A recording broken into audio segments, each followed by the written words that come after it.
Already we have completed our land biomes. So biomes are basically the larger area where living organisms are present, are called as biomes. Now these biomes are basically divided into two biomes: land biomes and aquatic biomes. Now the land biomes is related to land, whereas aquatic biomes are related to water. Now, in land biomes, we have studied about grassland ecosystem, forest ecosystem, evergreen forest. All these things we have studied, and the animals and the plants which are seen in these ecosystem biomes we have also seen. Now, let us talk about the aquatic ecosystem. As you all know, the aquatic ecosystem means that our earth is 71% of earth is covered with the help of water, and 29% of earth is covered by land. So the aquatic ecosystem is very much important, and the aquatic ecosystem is further divided into two types, that is marine ecosystem and freshwater ecosystem. Okay, now let us try to understand more about what is about the ecosystem. Okay, now let us talk about the freshwater ecosystem. Now here you can have ponds, lakes, rivers. These are the three sources where the water is fresh, and the energy transfer in these ecosystems are with the help of the water currents. Okay, now decomposers, the dead materials of the plants and animals that is left over, that is at the end of the rivers associated. The decomposers are the at the bottom of the water resources. Okay, so we can find the decomposers at the depth of the uh, water reservoirs. Okay, now these decomposers are the dead, it may be dead bodies of plants and animals which are converted into abiotic factors later on. So that is all about the freshwater ecosystem. Here also we have primary consumer, secondary consumer, tertiary consumer, and decomposer. Here producers are also produced. For example, aquatic plants such as hydrilla. These is an plant which are able to prepare their own food, and they are known as producer.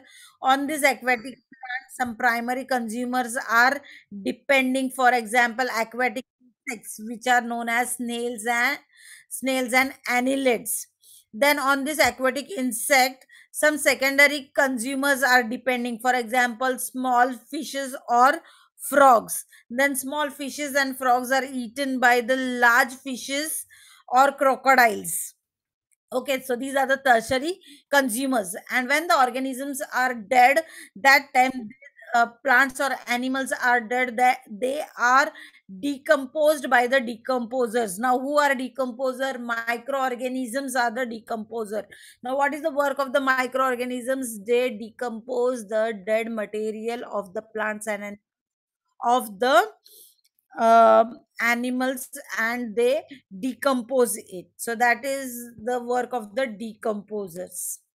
Now next type of ecosystem, that is marine ecosystem. Now marine ecosystem, this grows in many ecosystems. For example, shallow water contains small fishes, prawns. Okay, the sea water. Okay, in sea we have lot of living organisms found in the marine ecosystem. Okay, many of the different kinds of the living organisms are found. For example, small fishes, prawns, dolphins, sharks.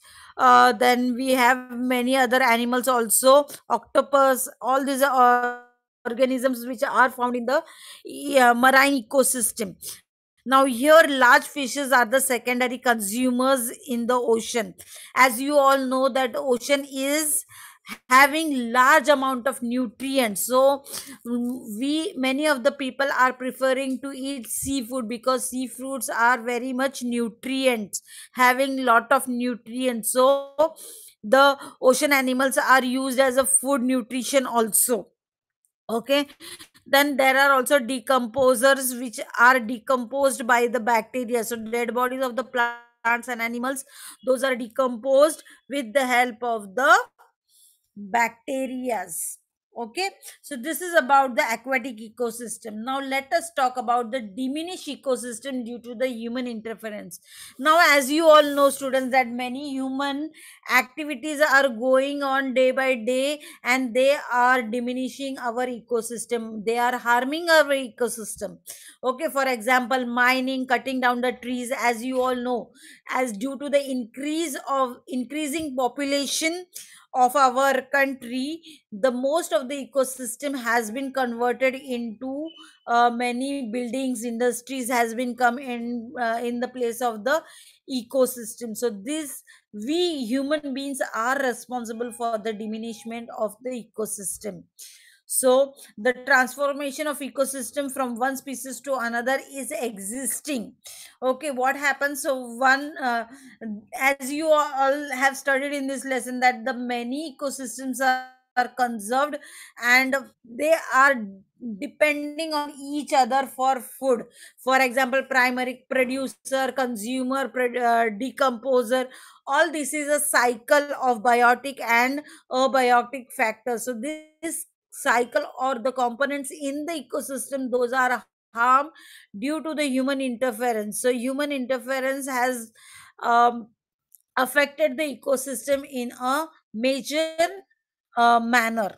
Okay, now let us talk about the human activities which are responsible for ecosystem. Now, there are many reasons of human activities which are responsible for ecosystem. So let us try to understand one by one. Okay,